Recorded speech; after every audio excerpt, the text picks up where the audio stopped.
right next door to Reno. It's happening here in the city of Sparks. Hi, I'm Kylie Rowe, the Vice President of Relocation at Dickson Realty, and today I have here with you City Councilwoman Charlene Bybee.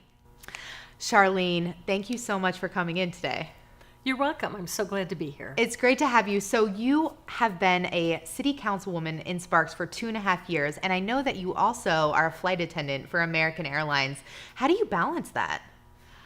Well, it actually it works more easily than people think, because people are wondering how I can fly internationally, because I fly internationally out of Los Angeles. So I fly to China and Hong Kong and to Australia.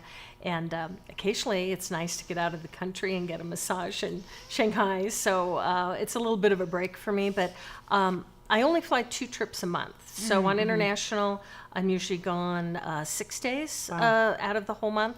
And I started doing that when I got elected. Normal full-time schedule would be three trips. So I fly usually 2, sometimes 1 trip, and work it around. I have enough seniority. I work it around my council schedule and all the meetings and commitments I have with the city council. So it works. That's wonderful. It sounds like you have a very exciting life, and it's very flexible to be able to fit in with your other responsibilities. So I'd love to hang out with you in Shanghai sometime.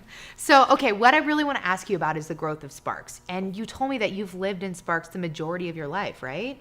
I have. I grew up in Sparks, and actually I've lived here 52 out of my 62 years. Wow.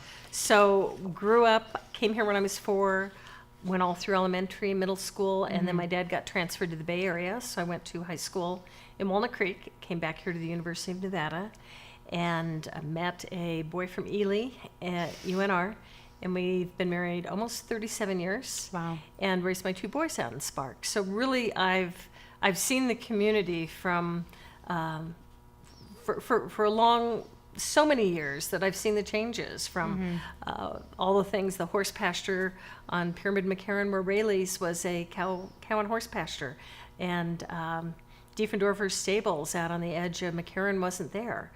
So really just seeing the growth has been tremendous, and so I really understand the city because I have lived here so long, and I raised my kids here. So really understanding as it's grown, the schools and sports and activities in Sparks, that I've raised my boys in Sparks. So love the city, have deep roots, and most people in Sparks have. I was surprised when I campaigned.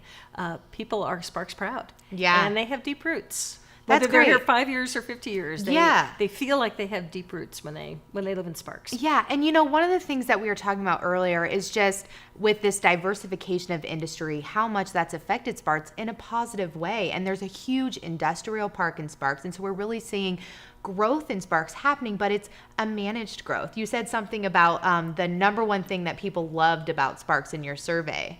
Right. We conducted a survey called Ignite Sparks. In fact, some people might have participated in that, to really get a feel for people who live in Sparks, what they like about Sparks, what things they think we could do a little better and improve upon, and where they see the future of Sparks. And the number one response overwhelmingly was they loved the small town feeling and the sense of community. And people understand that we're growing, and with the growth coming to our region, a lot of that's going to come into Sparks, and people just want us, and the council and the city is very cognizant of this, to make sure it's managed growth and that we still maintain, no matter how big we get, that we still maintain that sense of community, because that's what people want us to do. And I think that's really important. And another thing to point out is I was talking to our broker in our Sparks office, actually, and he said the median home price in Sparks is $30,000 less than that of a home in Reno, of the same home.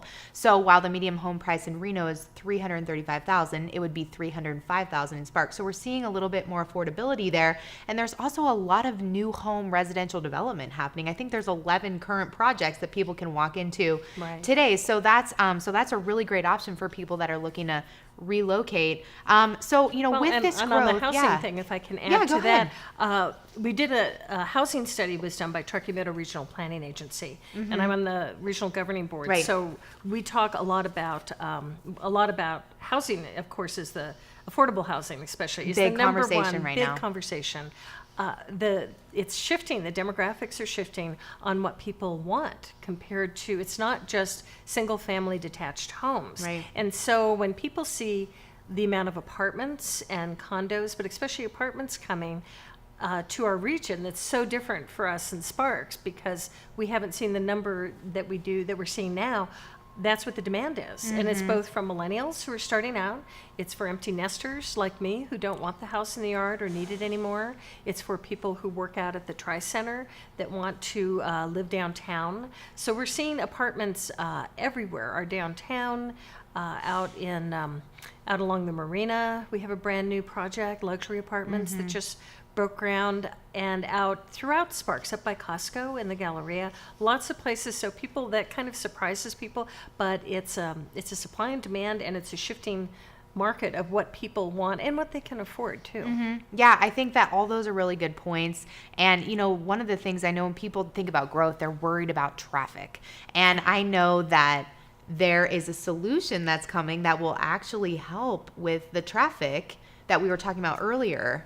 Right. The traffic is, and people who lived here long term, really, it's harder for us that have been here a long time. If you've lived in California or anywhere else, we don't have traffic. Right. We don't Even have when a you're commute, sitting we don't on have Vista traffic. or Sparks Boulevard and it's bumper to bumper, it's still moving and takes you a little bit longer, but it's nothing like other areas. So as we grow, the traffic is a top concern for many of us. But the Southeast Connector, which will be opening at the end of this year, That's really exciting. if you stay on It's big Sparks news. Boulevard, you'll Yeah. go right over the river, and you can connect the whole east side of the valley to Veterans Parkway. So if you're heading to Carson or up to the lake or South Meadows, easy connection, and a lot of the truck traffic out of our industrial area will be funneled through that Southeast Connector, which is going to be great. That's great. So I know that we don't have a lot of time, and I could talk to you about Sparks for way longer, but one of the things that I really do want to highlight is the culture and the lifestyle. And I know that Victorian Square is home to so many amazing annual events.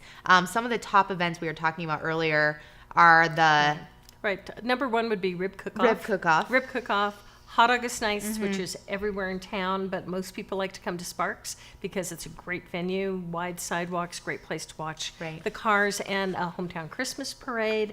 And we have multiple events through smaller events. Those are our big events. And Victorian Square is our downtown. And the other thing people said to us, they want a vibrant downtown. So we're trying, the exciting thing is we get to build it from the ground up. Right. Because we had so much open parking lots and space that the apartments coming downtown, the businesses, the movie theater will be reopening. Super excited about that. Galaxy is going to put the reclining chairs and beer and wine and top state-of-the-art projectors and sound system be a great, and hoping to have that open by the end of the summer. So it will be live, work, play. We need businesses there, though.